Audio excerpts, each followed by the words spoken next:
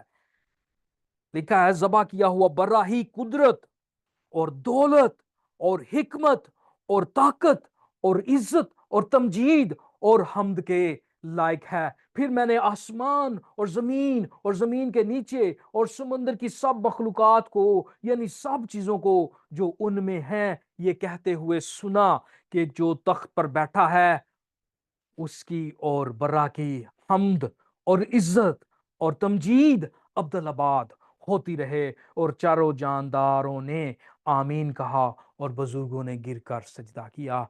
آئے ہم بھی اس خادم کے پاس آئیں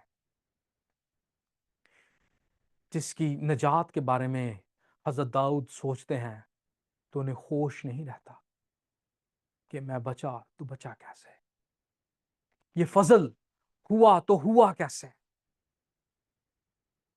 یقیناً یہ سب کچھ خدا کر سکتا ہے۔ مسیح یسوع نے واضح کہا کہ جو انسان سے ناممکن ہے وہ خدا سے ممکن ہے۔ ایک بڑے مشہور تھیولوجن فرماتے ہیں، جب میں اپنے آپ کو آئینہ میں دیکھتا ہوں تو مجھے معلوم نہیں کہ میں کیسے بچ سکتا ہوں، لیکن جب میں مسیح پر نظر کرتا ہوں تو مجھے نہیں معلوم کہ میں کیسے ہلاک ہو سکتا ہوں۔ اگر آج آپ کو معلوم ہے کہ آپ گناہ گار ہیں اور آپ اپنے نیک اعمال سے جنت میں نہیں جا سکتے، تو یہاں پر یہ خادم یعنی ہمارے خداوند یسوع مسیح نے آپ کے گناہوں کی خاطر صلیب پر جان دی ہے۔ وہ بیج بویا گیا، اور جب وہ تیسرے روز مردوں میں سے جی اٹھا تو اس کے سایہ میں، اس کی بدولت آپ آرام پا سکتے ہیں۔ اگر آپ ہم سے بات کرنا چاہتے ہیں، زوم کا دیا ہوا لنک، آپ اس پر کلک کر کے ہمارے ساتھ شامل ہو سکتے ہیں۔ اگر دعا یا درخواست ہے، دعا کے لیے آ سکتے ہیں، سوال ہے، آپ سوال کے لیے بھی آ سکتے ہیں۔ خداوند آپ کو اس کلام کے وسیلہ سے برکت دے۔ آئے ہم دعا کریں۔ خداوند پیارے آسمانی باپ، ہم تیرا شکر کرتے ہیں اس قدرت کے لیے، اس رحم کے لیے جو تو ہمیں بتاتا ہے کہ ہم گناہ میں مردہ تھے، اور تو نے اپنے نہایت فضل اور محبت کی دولت سے ہمیں زندہ کیا، اور یہ ہمارے کاموں کے وسیلہ سے نہیں بلکہ تیرا فضل ہے، تاکہ کوئی فخر نہ کرے کہ میں نے خداوند کو یہ نیکیاں دیں اور میں نے نجات پائی۔ نہیں، یہ تیرا فضل ہے، نہ کہ ہمارے نیک کام۔ اور تو نے ہمیں بچایا ہے اور چنا ہے تاکہ ہم تیرے نام کو جلال دے سکیں۔ جب ہم کچھ بھی کریں، اس سے تیرے نام کو جلال ملے۔ تیرا شکر کرتے ہیں کہ تو ہمیں نیک کام کرنا سکھاتا ہے، لیکن یہ نیکی اس لیے نہیں کہ ہم اس کے وسیلہ سے جنت میں جائیں گے، نہیں، بلکہ یہ نیکی اس لیے تو ہم میں رکھتا ہے تاکہ لوگ جانیں کہ ہم تیرے شاگرد ہیں۔ تیرا شکر کرتے ہیں اس خوبصورت کلام کے لیے اور ان باتوں کے لیے جن کے وسیلہ سے نور دنیا میں پھیلتا ہے۔ یہ وہ نور ہے جو تو ہم میں رکھتا ہے، جس سے لوگ جانتے ہیں کہ ہم تیرے شاگرد ہیں۔ فضل بخش کہ ہم اس نور کو اور زیادہ اپنی زندگیوں میں لے سکیں، تاکہ یہ چمکے اور تاریکی میں اجالا ہو۔ مانگتے ہیں یسوع مسیح کے نام سے، آمین۔